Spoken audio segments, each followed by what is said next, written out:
In this lecture, we will discuss the issues of anomie theory and strain theory, both of which look at how economic and social pressures can create situations that lead people into committing crime.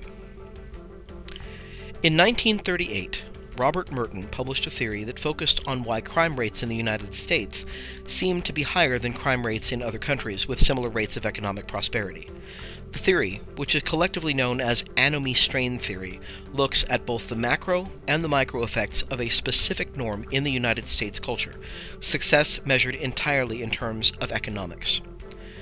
Merton points out that the culture of the United States places a really strong emphasis on goals, especially economic goals, but a relatively weak emphasis on means, or how you get to the goals. His argument is that cultures that do not regulate how individuals go after the goals or how they seek goals create what's known as anomie, or a sense of normlessness, of not having any norms or not knowing what they are. Anomie then makes crime much more likely. Another researcher named Messner looked at this and found that the American dream is the reason for the strong emphasis on goals and the weak emphasis on means. The strain of pursuing success and the disregard for the rules about how we're supposed to achieve success explains much of the crime level in the United States. A cultural emphasis on economic success dominating the culture leads people to pursue that goal without many regards for the rules. With another researcher named Rosenfeld, Messner also discovered that in order for this kind of anomie to exist, the cultural emphasis on money equals success really depends on an institutional structure that also emphasizes the economy, an economic exchange as the primary form of interaction above all other institutions. Almost all U.S. institutions are either subject to the economy, or they're run as if they are economic institutions, right down to the family and education. This here is called institutional anomie theory. It is a macro theory, which tries to explain trends in entire populations. Now, the micro side of anomie theory is strain theory. Micro theories, like strain theory, try to explain the reasons why certain groups or certain individuals are more likely to do things, and in this case, we're talking about why they're more likely to commit crime. Cultures that are organized around economic success have institutions that are also organized this way, and this creates structural pressure on people in these institutions. It basically requires them to conform to the culturally defined goal, which is economic success. Those structures then create paths to the culturally defined goal, and sociologists call these paths the culturally approved methods, or the means. When individuals do not have access to the culturally approved methods, but they're still expected to achieve the socially approved goal, they experience strain.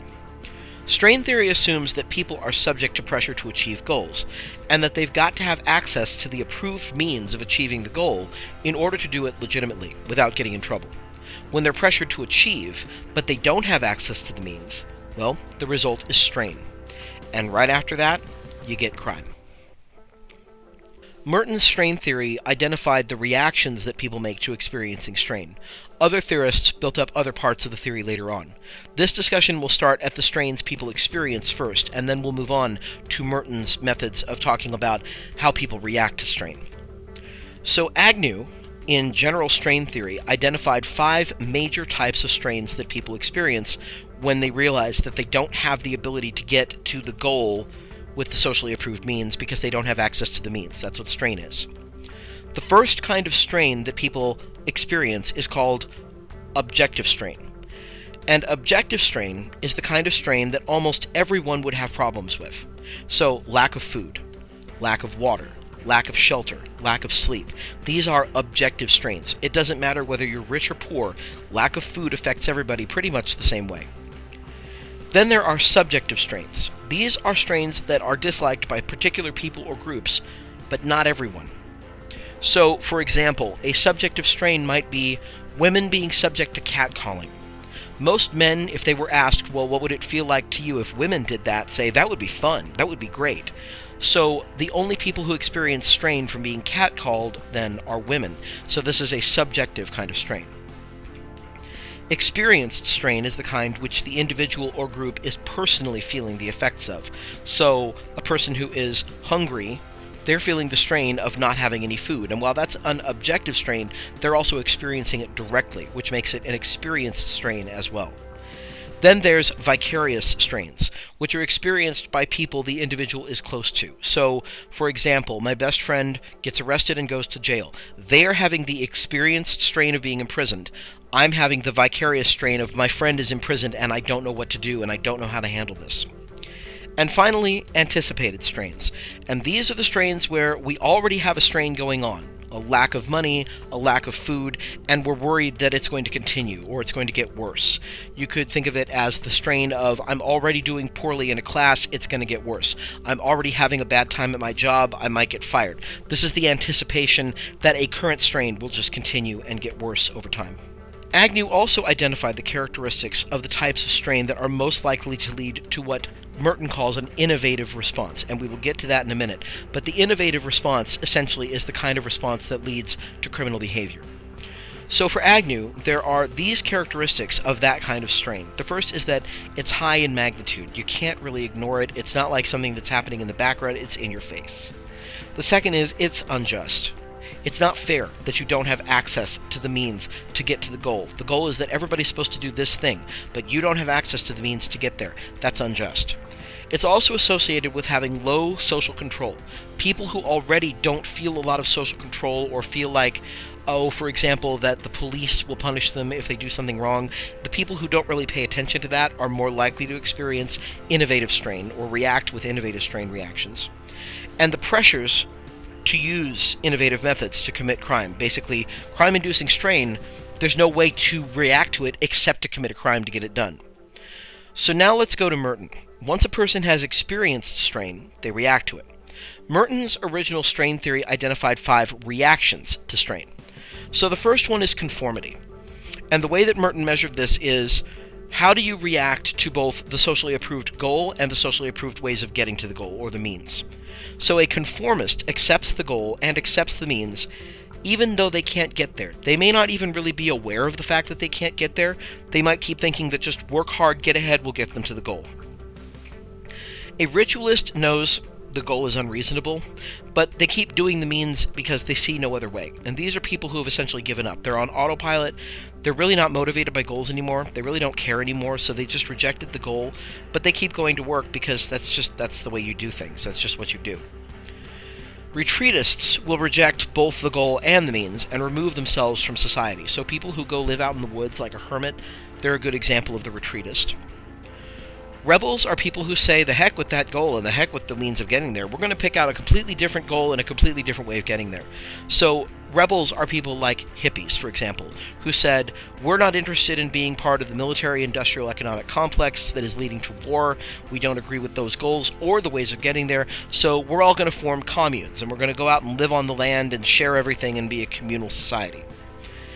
And finally, innovation, and this is the one that's interesting to people who analyze criminology. Innovators are the criminals. They accept the goal. So if the goal is everybody's supposed to be rich, they're like, cool, I'm totally down with that. But if the rules say you have to get there by working 25 years in a steady job, they're going to say, heck with that, I want to be rich tomorrow. I will go do something illegal to make that happen. One of the problems identified by anomie and strain is that people are not regulated enough for it to matter and for it to stick, because there are almost always ways to get around the rules. Unfortunately, it's really hard to regulate people well enough that we don't also stifle what makes a free nation free in the first place. The solutions that are proposed by people who work in these areas include, let's get the economy out of the picture. Let's not just turn everything into just another economic transaction, but unfortunately this is not likely to happen in today's world. Now there have also been extensions of the strain theory.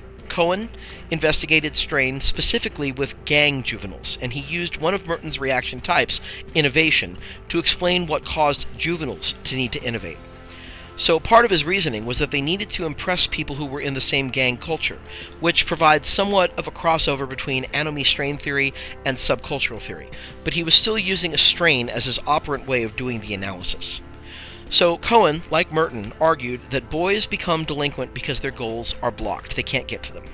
But he also argued that delinquent boys will set up status goals that are differentially valued than those of the middle class. So the middle class wouldn't value these at all, but boys inside these status groups, these gang status groups, think that's a really important thing to have. And in fact, these status goals often value everything that the middle class thinks is wrong, and vice versa. And then this creates opposition to the values that the gang doesn't hold as well. And so this is how boys in a gang react to strain. They create statuses, and they create opposition to values, and then they go achieve in the new gang culture's values, instead of trying to do what the middle class wants them to do. The other extension is from Cloward and Olin, and they argued that boys who create a gang subculture are reacting to three particular types of strain: economic success strain, the need for power, and overwhelming pressures that lead them to retreat from the world. So the criminal pattern of delinquency, according to Cloward and Olin, is concerned with achieving material gain and power through avenues that the larger society says are not legitimate. So basically, success through doing the things that criminals do: robbing banks, selling drugs, and so forth.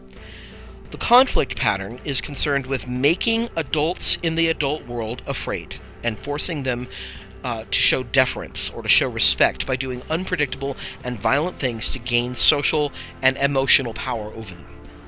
And then finally, the retreatist pattern of delinquency is the pursuit of the kick, or the high. So these are the ones who are criminal through drug use or sexual exploration. They're more interested in getting high. They're not really interested in getting money. However, Cloward and Olin also show that these particular patterns can't be predicted by any particular pressure. So unlike the pressure of economic success, it may lead to criminal behavior, but the need for power may also lead to criminal behavior. So it's kind of difficult to tie these three particular patterns of delinquency to particular pressures. If we could tie them to those particular pressures, it might be easier to stop them from happening. So the strengths and weaknesses of anomie and strain theories. The strengths are, we have all experienced strains. We have all been there.